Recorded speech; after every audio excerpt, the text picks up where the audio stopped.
പട്ടാൾ RT office കെട്ടിടത്തിൽ തീപിടുത്തമുണ്ടായി. Fire force എത്തി തീ അണച്ചതിനാൽ വലിയ അപകടം ഒഴിവായി.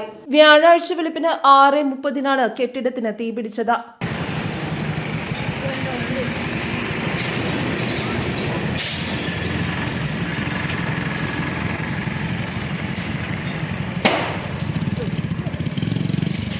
തൊട്ടടുത്തുള്ള കടക്കാരാണ് ആർടിഒയെ വിവരം അറിയിച്ചത്. ഫയർഫോഴ്സും ഉടൻ തന്നെ സ്ഥലത്തെത്തി. ആർടിഒ ഓഫീസിന് സമീപത്തെ ഈ സേവന കേന്ദ്രത്തിനാണ് കത്തുപിടിച്ചത്.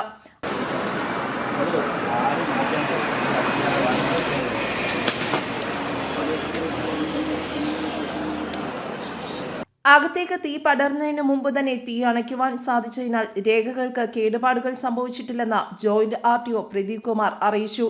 ഒരു 6:30 കഴിഞ്ഞു. അപ്പോൾ ഒരു ഫോൺ കോൾ വന്നപ്പോഴാണ് നമ്മൾ ഈ വിവരം അറിയണേ. അപ്പോൾ ഓഫീസിൻ്റെ ഭാഗം അങ്ങനെ കത്ത് പിടിച്ചിട്ടുണ്ട് എന്ന് പറഞ്ഞ് വിളിച്ചു. അപ്പോൾ തന്നെ ഫയർഫോഴ്സിനെ വിളിക്കാൻ പറഞ്ഞു. ഇവിടെ താഴെയുള്ള കടക്കാരും കണ്ടറിയിച്ചത് പോകാനാണ് അറിയിച്ചത്. അപ്പോൾ തന്നെ നമുക്ക് ഇൻഫർമേഷൻ കിട്ടിയപ്പോൾ അപ്പോൾ തന്നെ ഞാൻ റെഡിയായി പോന്നു. അപ്പോഴത്തേക്കും ഫയർഫോഴ്സുകാർ വന്നായിരുന്നു. ഇവിടെ അടുത്ത് ഓഫീസിനോട് ചേർന്ന് പ്രവർത്തിക്കുന്ന ഈ സേവാകേന്ദ്രത്തിൽ അവിടെയാണ് തീ പടർന്നതും തീ പിടിച്ചത്. അപ്പോൾ ആ ഈ സേവാകേന്ദ്രത്തിൻ്റെ ഭാഗം മുഴുവൻ കത്തി നശിച്ചു.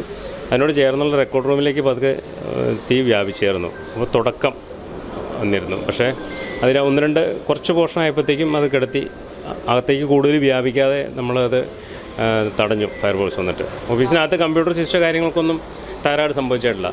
ഇവിടെ പുറത്തുള്ള വയറിങ്ങുകൾക്കൊക്കെ സംഭവിച്ചിട്ടുണ്ട്. വയറിങ്ങിൻ്റെ കാര്യങ്ങളൊക്കെ ഇനി പരിശോധിച്ചിട്ട് വേണം. അപ്പോൾ അതൊക്കെ ചെയ്തതിന് ശേഷം വേണം ഇനി പ്രൊസീജിയറൊക്കെ പൂർത്തിയാക്കിയിട്ട് വേണം അതിന് ഓഫീസിൻ്റെ പ്രവർത്തനം. കാരണം നമുക്കറിയില്ല അതിനെപ്പറ്റി. ഒരുപക്ഷെ ഷോർട്ട് സർക്യൂട്ട് അങ്ങനെ എന്തെങ്കിലുമൊക്കെ ആവാനാണ് സാധ്യത. അറിയില്ല. അതൊന്ന് പരിശോധിച്ചിട്ടേ അറിയാൻ പറ്റുള്ളൂ. Okay. Enforcement RTO Biju Isaac, fire force officer, police officers, motor വാഹന വകുപ്പ് ഉദ്യോഗസ്ഥർ തുടങ്ങി നിരവധി പേർ സ്ഥലം സന്ദർശിച്ചു.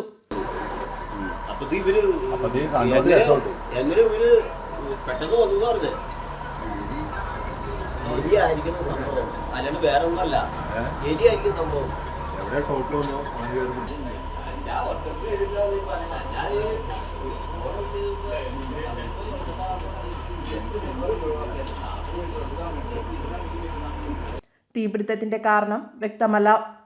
News desk, Perumbavoor.